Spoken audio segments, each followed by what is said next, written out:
tuned. The stream is about to begin.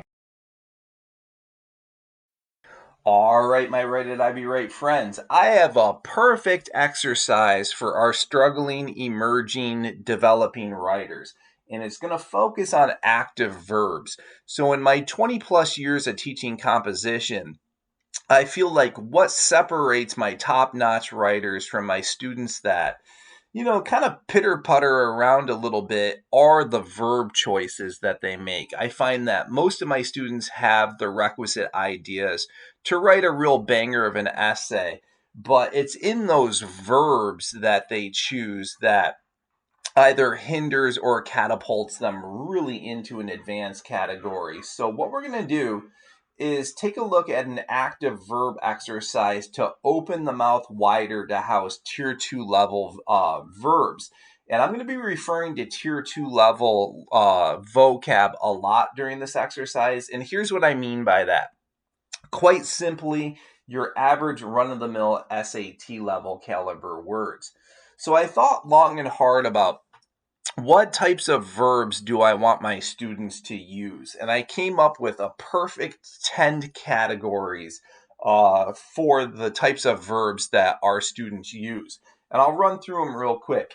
So, verbs for arguing or claiming, verbs for developing ideas, verbs for explaining or showing, verbs for analyzing literature and or rhetoric, verbs for connecting, verbs for persuasion, verbs for cause and effect, verbs for strength and impact, verbs for evaluating or judging, and verbs for literary style and technique.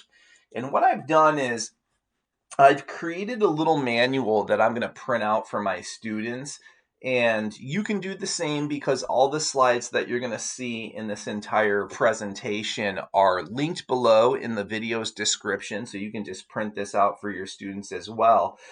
So for each of those 10 categories of verbs, I've made a separate slide, and beneath that particular category of verb, I've given 10 active verbs.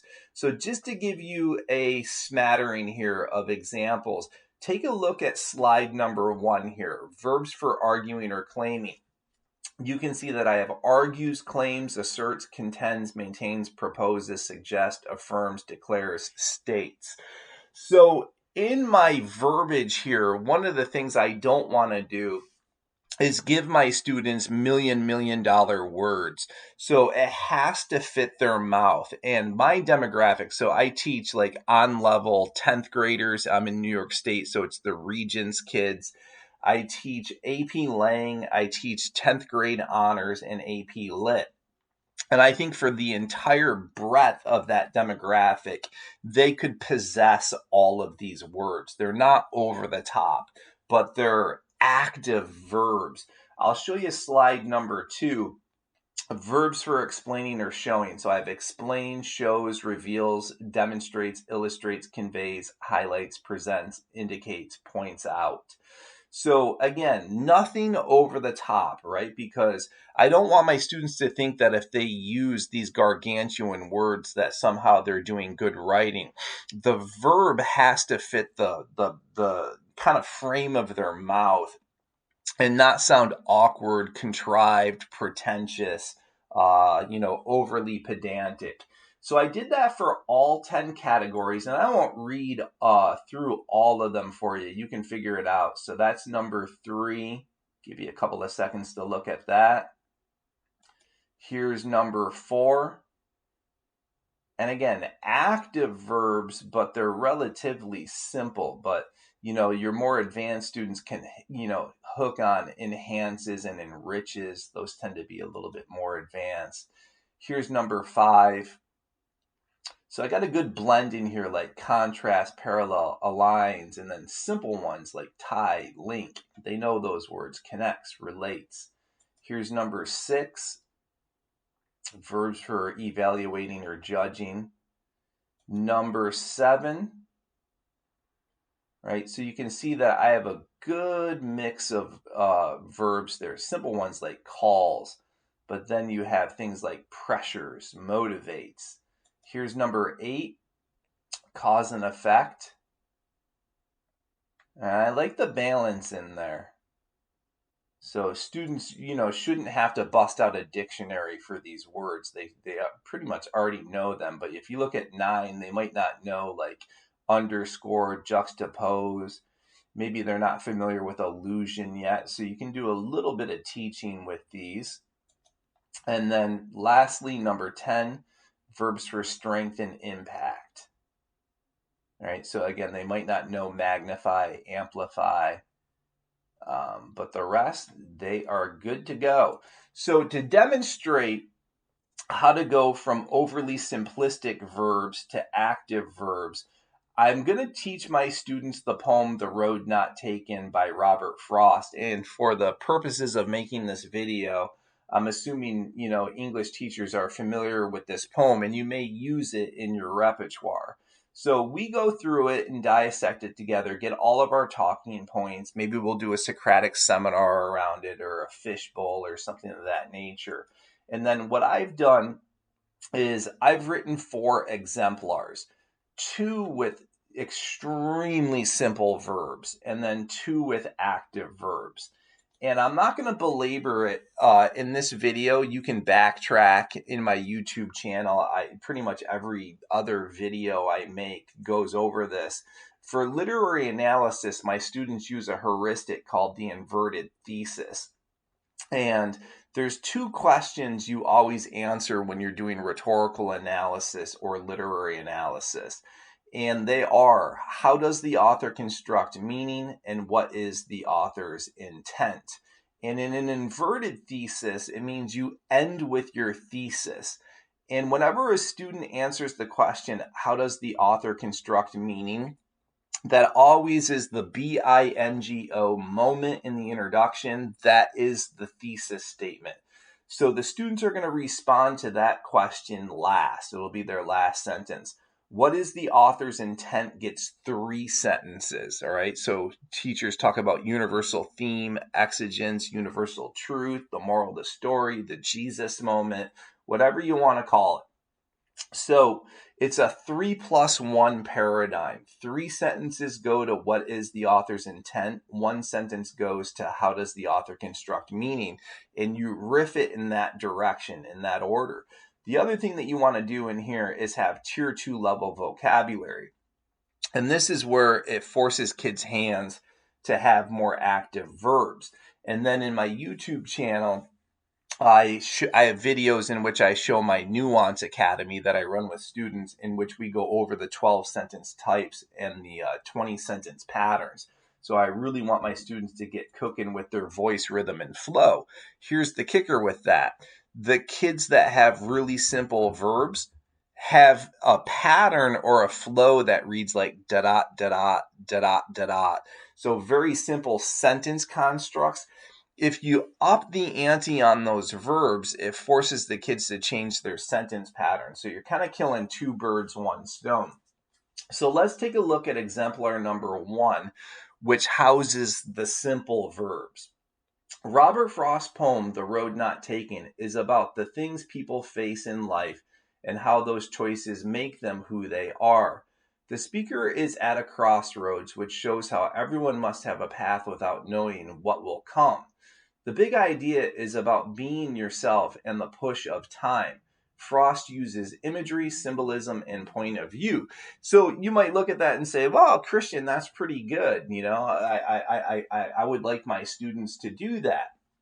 But the verb choice is very simplistic. Lots of to be verb, verbs like uses, verbs like make are relatively, I think, middle school-esque. And I want my high school students to be able to do more than that. You can also see that the sentence constructs more or less parallel each other so that you get that droning rhythm or tone. Let's look at exemplar number 2, which likewise is very simplistic. Robert Frost's poem, The Road Not Taken, is, do you see the to be verb there, about life and the choices that are to be verb part of it. The speaker is, so like lots of to be verbs in this, at a fork in the road, and it is a symbol of the choices people must face. So far, lots of to be verb usage. The idea is, again, a to be verb, that life is full of choices and it is not easy to know what the end will be, right? The poem is full of imagery, symbolism, and point of view. So pretty much just hanging on those to be verbs. So in my YouTube channel, I have some exercises to get kids away from using to be verbs. And that's one of the things I've spotted in my 20 plus years of teaching composition is that students will use basic building block verbs, and in particular, the to be verb and all of its derivations in English in their writing. And that keeps their voices very, very small. So let's get more active and rewrite those and up the ante with our verb choice. Also note what happens to the sentence constructs. In The Road Not Taken, Robert Frost explores. Now we're cooking how the choices people make come to define their lives. The speaker confronts two diverging paths in the woods, a moment that reflects the universal struggle of decision making. By framing the scene as both literal and symbolic, Frost turns a simple walk in the forest into a meditation on individuality, time, and consequence. So, when you guys that are familiar with my Nuance Academy, you'll see that I did a trio there, right? Individuality 1, time 2, consequence 3. So you can get into different sentence layerings and patternings. His language deepens the moment so that the crossroad becomes both a physical place and a lasting metaphor for human life. Now, you might see something there too, in the sense that when you up your active verbs, you take away the student's opportunity to do a literary term dumping ground in that last sentence. It opens the door for implication versus explication. And that's one of the things that I want my students to move towards. It's more artful, it's more nuanced. Here's the last one. Robert Frost, The Road Not Taken, considers how ordinary moments can grow into lasting symbols of human experience. What begins as a quiet walk in the woods unfolds, right? Much more active verbs into a reflection of the weight of choices and the uncertainty of their outcomes. The poem, look at this. And again, it's not over the top verbiage here, but it's active, captures the tension between freedom and inevitability, reminding readers that every decision both opens and closes possibilities. Through the layered reflection, Frost transforms a simple scene of nature into a meditation on life itself. It's a killer thesis statement, and you'll see there that the student, I wrote this, I say the student, I did not use explicit literary terms, devices, techniques. You don't have to. I want my students to get into implication and away from explication. And this simple active verb exercise affords them that opportunity. So you can see all of them are 4 sentences, and a slight shift in the verb, the complexity or the activity of the verb. So that's just a simple little exercise that I do to spruce up and spice up students' voice in their writing and to get their verbs cooking much more actively. So if you have any comments, questions, would just want to reach out, my email is writedibwrite@gmail.com. And a lot of you guys know that I travel quite a bit during the academic school year, especially during our vacations. So I'm in my 24th year right now. I teach at a public school in Rochester, New York. But a lot of districts ask me to come and do PD. We either do it through Zoom or I'll hop in the RV and travel to you. So if that's something you're interested in, wanting me to come in and speak to your English department, get you guys aligned or help you build curriculum, more than happy to do that. Just give me an email at writedibwrite@gmail.com and we can talk specifics. All right. Hope that serves you well, and I'll keep them coming in the future. Take care for now.